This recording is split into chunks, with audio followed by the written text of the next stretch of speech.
Melbourne is truly a city that has it all: nature, shopping, art, culture, and plenty of tourist attractions.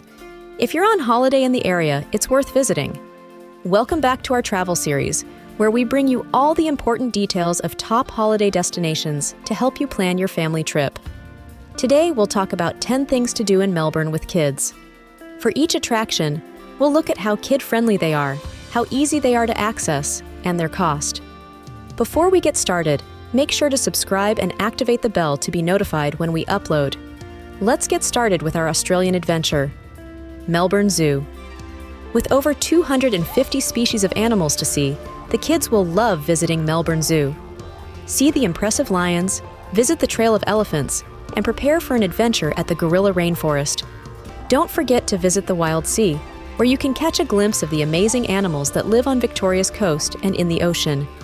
There are regular keeper talks throughout the day, so you can learn all about the animals and the zoo's conservation work. Getting here is easy. The tram, train, and bus have stops directly outside the zoo. The zoo is only a few minutes north of the city centre, where you can pay to park. There are some on-street parking spaces near the attraction too. Adult tickets cost $30.69, and children under 15 go free on all weekends and holidays. If you go outside of these times, a ticket for children over 4 years old will cost $15.35. Shrine of Remembrance. Victoria's National Memorial of War had to be included. This memorial is iconic, and reviews suggest it's well worth a visit. Kids can learn about the history of wartime from real-life stories. They can try a scavenger hunt with activity cards or pick up an explorer kit with supplies to investigate the area. It's not just the memorial to see, there are also the stunning memorial gardens to enjoy. Take a walk and let the kids burn off some energy. Perhaps the best part is that entry to the shrine is free. Getting to the shrine is relatively easy by public transport. There's even a tram stop right outside. You can park on the streets nearby too. South Melbourne Market. Well loved among visitors and locals since 1867, this village market is not to be missed. Take the kids to experience some local flavors and immerse yourselves in the sights and sounds of a traditional market. You can find lots of places to eat and all sorts of interesting people selling their wares. Reviews suggest the food is absolutely delicious. Spend some time chatting with the quirky people behind the counters. Why not buy something unique to take home with you as a souvenir? You can even book a tour to learn all about the market, the food, and sustainability. There are regular events at the market, some of which are perfect for kids. So check out their website before you visit. There's paid parking nearby if you're driving, or there are many public transport options. Visiting the market is free, but of course, how much you spend depends on what you buy while you're there. Sea Life. Melbourne Aquarium. Fancy a trip under the sea? Then head to this incredible 2 million-liter oceanarium. Kids will be fascinated with this interactive experience. Check out the 13 different species of sharks, and then head to Penguin Playground to see the adorable king and gentoo penguins. Don't forget to say hello to Pinjara, the aquarium's 65-year-old saltwater crocodile. There are endless interactive exhibits for kids. These include touch and feel rock pools and a 4D cinema. Keeper talks throughout the day help children learn all about their favorite animals, as well as seeing them up close. Adult tickets start from $33.03, while tickets for children between 2 and 15 start from $24.02. You can also pay to add on an activity learning pack to keep children even more engaged throughout your visit. The tram stops right outside the aquarium, but if you get the bus or train, it will be a short walk from your stop. There is a choice of parking options nearby. Melbourne Museum. Why not pay a visit to one of Australia's most popular museums? There's plenty to do for kids of all ages with lots of opportunities to learn. Learn about dinosaurs at the Magnificent Dinosaur Walk, investigate bugs at the Bugs Alive exhibit, and head outside to explore the Forest Gallery. You can even visit the Bunjalaka Aboriginal Cultural Centre. It's a section of the museum dedicated to the First Peoples' history and culture. If you have children under 5, be sure to visit the Pauline Gandel Children's Gallery. There are tons of immersive and interactive learning opportunities to engage young minds. Just ensure you book a session in advance. Adult tickets cost around $10, while children of all ages go free. Getting there is easy. with multiple public transport options stopping near the attraction. If you're driving, you can pay to park at the museum. Melbourne Skydeck. Thousands of reviews across both TripAdvisor and Google suggest that the Melbourne Skydeck is a must-see attraction. It's the highest public vantage point in the Southern Hemisphere. But it's not just the stunning view, there are plenty of experiences to try. If you're feeling brave, step into the edge. You'll be suspended in a glass cube 300 meters above Melbourne. Visit the Melbourne Skydeck Voyager, a VR immersive experience that takes you through a choice of 16 scenes. Or try the VR plank.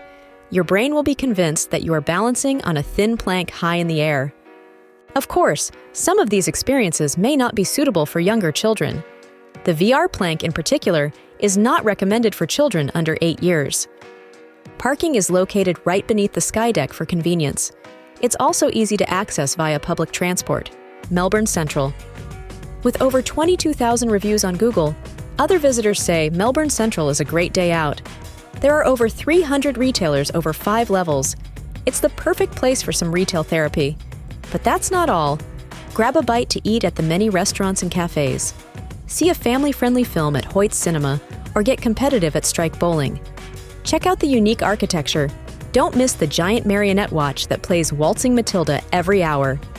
Head to the Parents' Retreat where the kids can play and you can take a moment to relax. There are toilets, breastfeeding cubicles, and even a microwave if you need to heat your kids' food or milk. Though costly, you can drive to Melbourne Central and park on site.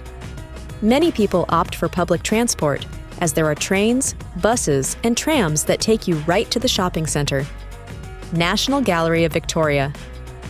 The National Gallery of Victoria is the oldest and most visited gallery in Australia. It's spread over 2 large buildings, NGV International and NGV Australia. Both buildings put on a range of exhibitions throughout the year, including history, art, design, and fashion. And there's entertainment for kids, too. There are regular events for children and family-friendly exhibits. There are self-guided activity sheets and games to keep kids engaged as you move around the gallery. Check out their website before you visit to find out what's on and plan ahead. But wait for it, we haven't gotten to the best bit yet. Entry is free. You do have to pay for some special exhibitions, but these will be stated on their website. Getting there is easy via taxi or public transport. But the tram is best since there's a stop right outside the gallery. There are parking spaces nearby, but these are expensive and limited. Royal Botanic Gardens Victoria. Spread over 38 hectares and featuring 8,500 species of plants from around the world, the Royal Botanic Gardens Victoria is truly spectacular. Explore the many living collections and learn all about the plants and conservation. The Ian Potter Foundation Children's Garden is a must for families. Here, children can explore, learn, and play. Stop by the Woodland Picnic Area playground so the kids can burn off some energy and you can enjoy your picnic. Or stop by the cafe if you prefer. If it's hot outside, check out the Rockpool Waterway where kids and adults can enjoy splashing around in the water. Don't forget to check what's on at the gardens before you go. They often run events, tours, and learning experiences. The gardens are 2 kilometers from Melbourne city centre, so they're easy to get to via car or public transport. However, parking is limited, so it's best to travel by tram or bus if possible. Best of all, entry to the garden is free. Some special events are ticketed and will cost money, but most of the time this is a spectacular free day out. Melbourne Cricket Ground. Melbourne Cricket Ground is Australia's largest and most popular sporting venue. Here, you can watch cricket, soccer, rugby, and even music events. Just check their website to see what's on when you're in the area. Get behind the scenes and find out what makes this venue so incredible with a guided tour. You can also visit the Australian Sports Museum to learn all about the history of sport. The venue is very family-friendly with family seating areas at most events and well-equipped parent rooms available. Whether your kids love sports or not, this could be a once-in-a-lifetime experience. Ticket costs will vary depending on the event you see. A tour or a visit to the Sports Museum costs $23.35 for adults and $10.68 for kids between 5 and 15 years old. You can buy combined tickets if you want to do both. If you have more than one child, it's worth having a look at family tickets. Getting to the cricket ground is fairly easy. There are public transport stops nearby. Paid car parking is available on the grounds on event days. Thanks for joining us on our Australian adventure. Which attraction sounds the most fun to you? We'd love to hear your thoughts in the comments. See you in the next video.